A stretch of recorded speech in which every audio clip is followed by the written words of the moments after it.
Banyak yang kau perbuat di dalam hidupku, rancangan indahmu terjadi di hidupku. Bapa yang mengerti segala yang ku perlu, kasih-Mu sempurna nyata dalam hidupku. Ku bersyukur Bapa, ku bersyukur Tuhan, buat kasih setia-Mu di dalam hidupku. Ku bersyukur, ku bersyukur Bapa, ku bersyukur Tuhan, buat kasih setia-Mu di dalam hidupku. Ku bersyukur Tuhan.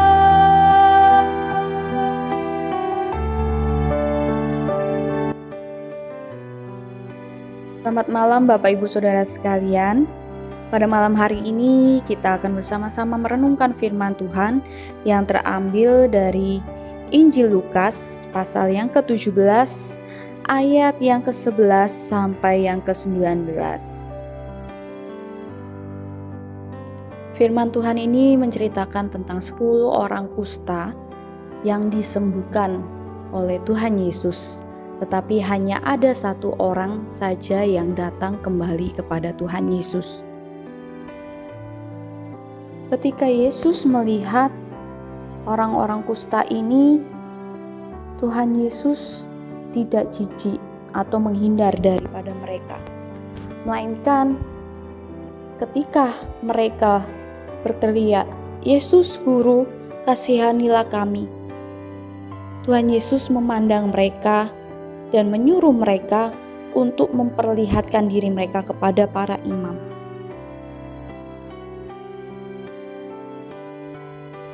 Mengapa Tuhan Yesus menyuruh mereka untuk pergi ke para imam? Tujuannya adalah supaya para imam ini dapat melihat apakah mereka sudah benar-benar sembuh, benar-benar tahir dari sakit kustanya. Dan apabila mereka sudah benar-benar sembuh dan sudah sehat, maka mereka boleh bergabung dengan orang-orang yang lain yang sehat. Jika mereka belum benar-benar sehat, mereka tidak diizinkan bergabung dengan orang yang lainnya.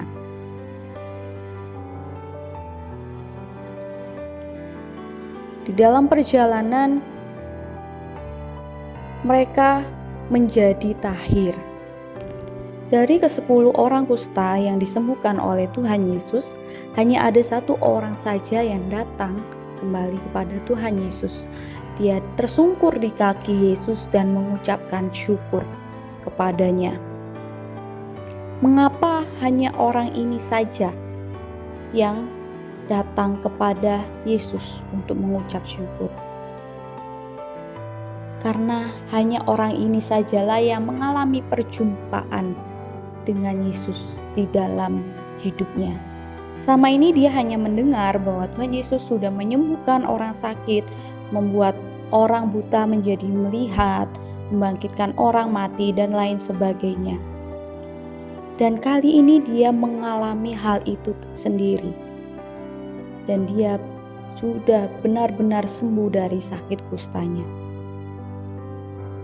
Orang kusta ini dapat bersyukur karena dia merasakan sendiri pertolongan Tuhan dan dia menerima sesuatu yang tidak pantas ia terima. Mengapa bisa dikatakan seperti ini? Karena dia adalah orang Samaria di mana orang Samaria hanya dianggap sebelah mata oleh orang-orang pada waktu itu. Hal ini terjadi karena orang Samaria ini adalah orang Yahudi yang melakukan pernikahan campur dengan bangsa lain yang tidak mengenal Allah, dan mereka disingkirkan dan dijauhkan dari orang Yahudi, dan mereka disebut orang-orang Samaria.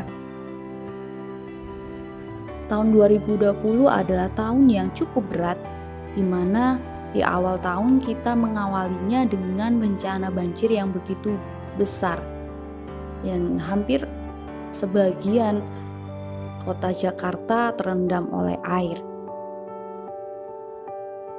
Dan ini masih di bulan Maret sampai bulan April kita sudah menghadapi virus Corona COVID-19, dan kita tidak tahu hal ini sampai kapan berakhirnya. Dan pasti ada di antara kita yang mulai mengalami kesulitan di dalam perekonomian karena sudah di PHK, sumber penghasilan hilang, dan lain sebagainya.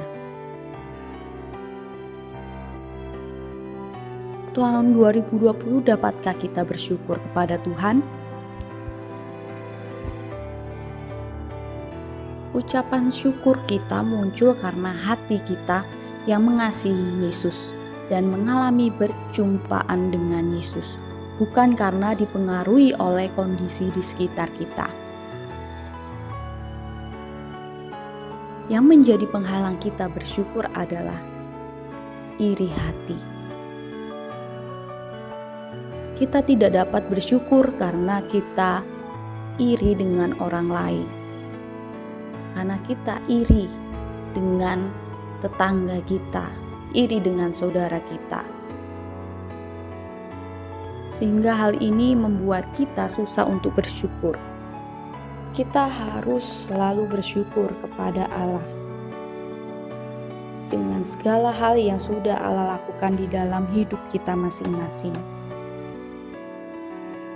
Pada malam hari ini saya mengajak Bapak Ibu Saudara sekalian bersama-sama berdiam diri, merenungkan kebaikan Allah di dalam kehidupan kita. Untuk Bapak Ibu Saudara sekalian yang saat ini sedang melakukan persekutuan, untuk Bapak Ibu Saudara sekalian yang malam hari ini sedang merenungkan firman Tuhan bersama dengan keluarga, Bapak Ibu bisa sharing satu dengan yang lainnya, dengan anak, istri, suami, orang tua. Kita merenungkan dan men-sharekan apa yang membuat kita bersyukur. Mungkin kita bisa bersyukur karena hari ini Tuhan masih bisa memberi kita makan. Kita bersyukur hari ini masih bisa diberikan pekerjaan yang baik oleh Tuhan. Bapak Ibu Saudara sekalian bisa men-sharekannya. Jika Bapak Ibu Saudara sekalian saat ini hanya sendirian saja, Bapak Ibu Saudara bisa membuat catatan kecil, ditulis apa saja yang membuat kita bersyukur. Semua yang sudah kita ingat, kita renungkan, kita tulis, biarlah ini membuat kita semua dapat sungguh-sungguh bersyukur kepada Tuhan, dan kita juga dapat benar-benar mengalami perjumpaan dengan Yesus, di mana kita diingatkan kembali bahwa Tuhan Yesus itu begitu sayang dan mengasihi kita, sehingga kita masih bisa hidup, masih menikmati hari yang baru yang Tuhan berikan kepada kita. Video atau audio ini dapat di-pause sementara waktu, sambil Bapak Ibu Saudara sekalian merenungkan dan membuat catatan apa saja yang membuat Bapak Ibu Saudara bisa bersyukur kepada Tuhan. Setelah men-sharekan dan mencatat ucapan syukur ini, Bapak Ibu Saudara sekalian dapat memutar video atau audio ini kembali untuk bersama-sama kita menaikkan pujian, ku bersyukur Bapa.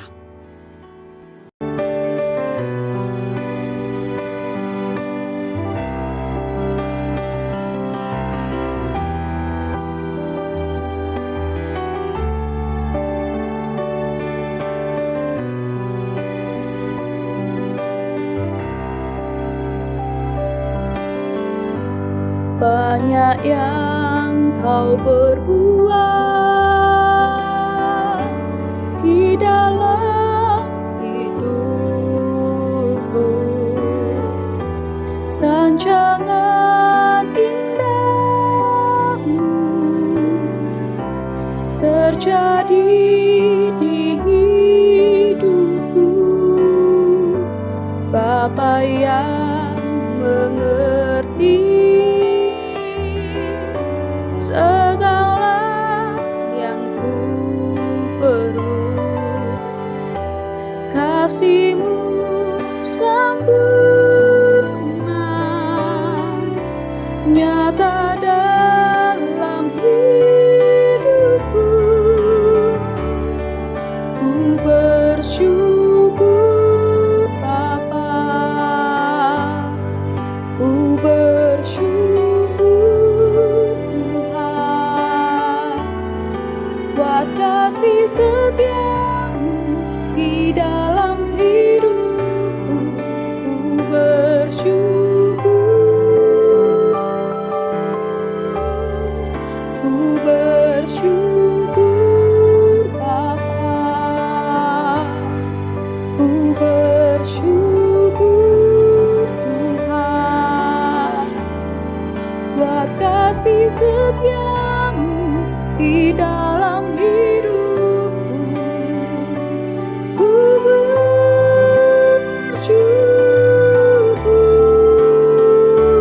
Tuhan.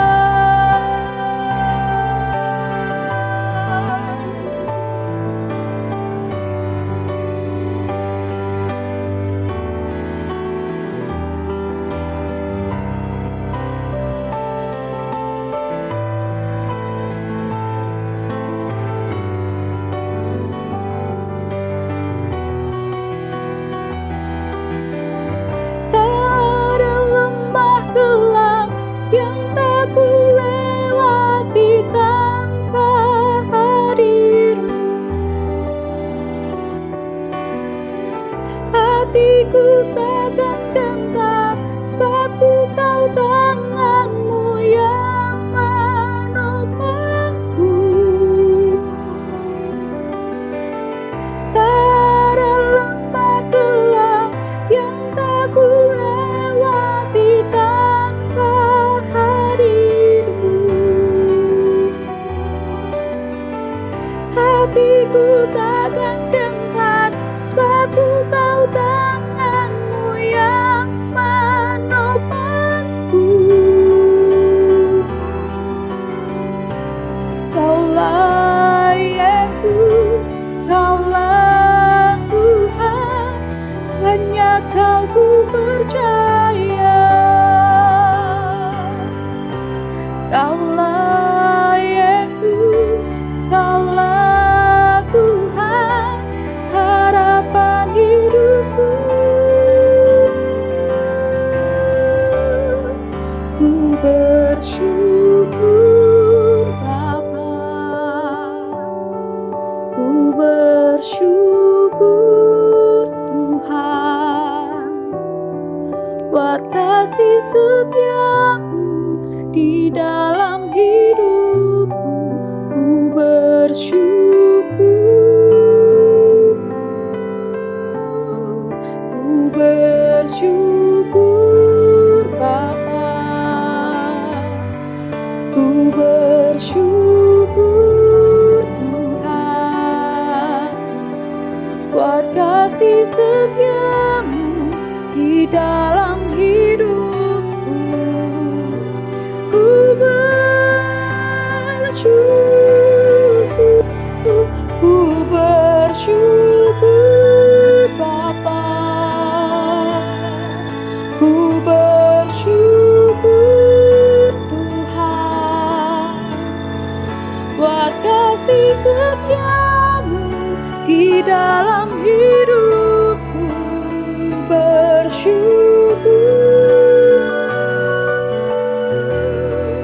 Ku bersyukur Bapa,